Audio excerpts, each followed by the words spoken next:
आज हम करेंगे चैप्टर 4 का क्वेश्चन नंबर 20। आइए रीड करते हैं क्वेश्चन क्या है। क्वेश्चन आपसे कह रहा है find the nature of roots of quadratic equation 2x square plus X minus 1 is equals to 0। और ये क्वेश्चन आपसे पूछा गया था आरबीसी ईयर 2021 में। ध्यान से रीड करें क्वेश्चन क्या है। क्वेश्चन ने आपको एक क्वाड्रेटिक इक्वेशन दी जो कि आपकी क्या है 2x square plus X minus 1 is equals to 0। आपसे पूछा गया है कि आप बताइए जो क्वाड्रेटिक इक्वेशन है उसके रूट्स का नेचर क्या होगा। हम जानते हैं अगर हमसे क्वाड्रेटिक इक्वेशन के रूट्स के नेचर के बारे में पूछा जाता है तो हम वहां क्या फाइंड करते हैं। हम वहां फाइंड करते हैं उसका डिस्क्रिमिनेंट यानी डी। और डी का फॉर्मूला हमारा क्या होता है, वो होता है हमारा D is equals to B square minus 4ac।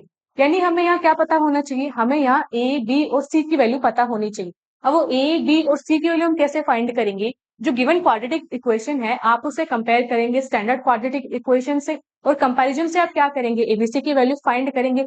Then हम उसे पुट करेंगे जो आपका डी यानी डिस्क्रिमिनेंट है उसके फॉर्मूले में वैल्यू पुट करेंगे और हम हमारे जो रूट्स है रूट्स का नेचर फाइंड कर लेंगे। तो चलिए आंसर स्टार्ट करते हैं। हमने लिखा आंसर।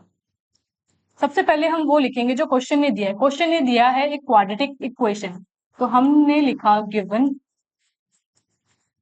Quadratic equation. जो क्वाड्रेटिक इक्वेशन आपको दी गई है और वो क्या है, वो है आपकी 2x square plus X minus 1 is equals to 0। क्योंकि हमें यहाँ स्टैंडर्ड क्वाड्रेटिक इक्वेशन से कंपैरिजन करना है तो आगे हमने लिखा एज स्टैंडर्ड क्वाड्रेटिक इक्वेशन। जो आपकी स्टैंडर्ड क्वाड्रेटिक इक्वेशन है वो आपकी क्या होती है, वो होती है आपकी X square plus B X plus C is equals to 0। अब हम यहाँ क्या करेंगे कंपैरिजन, तो हमने आगे लिखा on comparison we get. Comparison करने से हमें क्या मिला, देखिए सबसे पहले हम वैल्यू निकाल रहे हैं ए की। ए क्या होता है, जो आपकी क्वाड्रेटिक इक्वेशन है उसमें एक्स स्क्वायर का कोफिशिएंट, एक्स स्क्वायर का कोफिशिएंट क्या है 2, तो ए की क्या वैल्यू आई 2। आगे हम क्या फाइंड करेंगे बी। बी क्या होता है क्वाड्रेटिक इक्वेशन में एक्स का कोफिशिएंट। क्वाड्रेटिक इक्वेशन में एक्स का कोफिशिएंट क्या है 1। जब आपको किसी टर्म के साथ कुछ मल्टीप्लाई होता हुआ नहीं दिखता तो वहां पे क्या होता है आपका 1, यानी यहाँ बी की वैल्यू क्या आई 1। आगे हम क्या निकालेंगे सी। सी क्या होता है क्वाड्रेटिक इक्वेशन में जो कांस्टेंट टर्म है आप उसे क्या कहते हैं सी।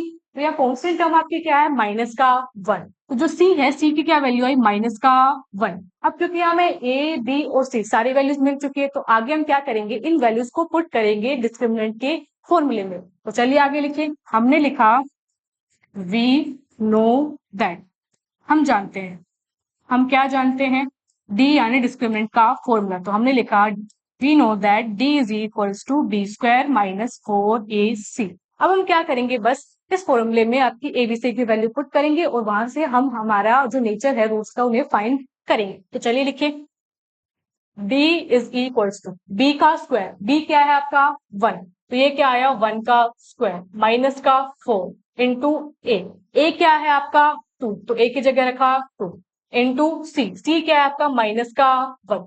अब इससे अगर आप आगे सोल्व करें तो जो 1 का स्क्वायर है 1 का स्क्वायर हमारा क्या होता है 1, तो यहाँ रहा 1 minus plus minus into minus क्या होता है आपका प्लस 4 टू जा 8, तो यानी जो d है d आपका क्या निकल के आया 9। अब देखिए डी आया आपका 9 जो क्या है आपका एक पॉजिटिव नंबर, तो हमने क्या लिखा S D is greater than 0। हम जानते हैं जब डी आपका पॉजिटिव आता है तो वहां पे रूट्स है, रूट्स के नेचर के बारे में आप क्या कहेंगे कि जो रूट्स है वो आएंगी आपकी रियल एंड डिस्टिंक्ट। कैसे आएंगी आपकी रियल एंड डिस्टिंक्ट, तो हमने लिखा as D is greater than 0 so roots will be real and distinct. Roots कैसे आएंगी आपकी रियल एंड डिस्टिंक्ट। और यही क्या हो जाता है हमारे इस क्वेश्चन का कंप्लीट आंसर।